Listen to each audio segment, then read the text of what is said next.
మంత్రి జూపల్లి కృష్ణారావు మీడియాతో మాట్లాడుతున్నారు. ఇప్పుడు లైవ్ చూద్దాం. పాల్గొనేలా ఈ మీడియా ద్వారా ప్రజలకు విజ్ఞప్తి చేస్తాం. Thank you sir. అవసరాన్ని బట్టి మరి బడ్జెట్ అని తెలుసు కదా, మొత్తం రాష్ట్ర బడ్జెట్ మొత్తం ఏమైందో తెలుసు కదా మీకు. 7 లక్షల కోట్ల అప్పు, 40,000 కోట్ల వడ్డీ సంవత్సరానికి. అయినా కూడా మన సాంప్రదాయాన్ని కళని కాపాడుకోవాలి కాబట్టి అందరూ భాగస్వాములు కాబట్టి ఉన్నంతలో చేసే కార్యక్రమం చేస్తాం. That all officials will take care. Okay, thank you.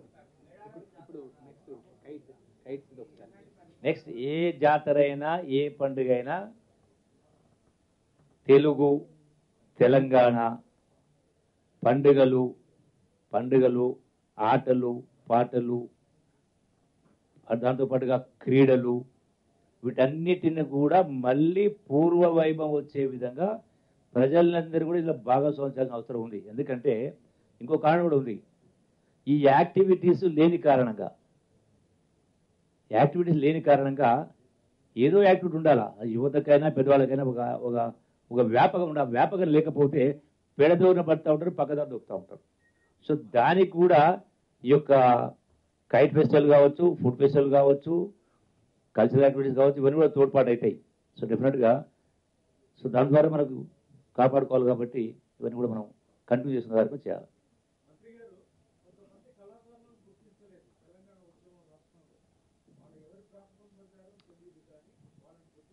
ఇదంతా చరిత్ర.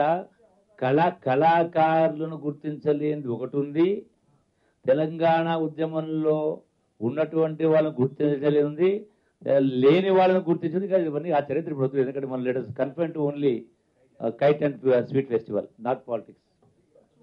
Thank you.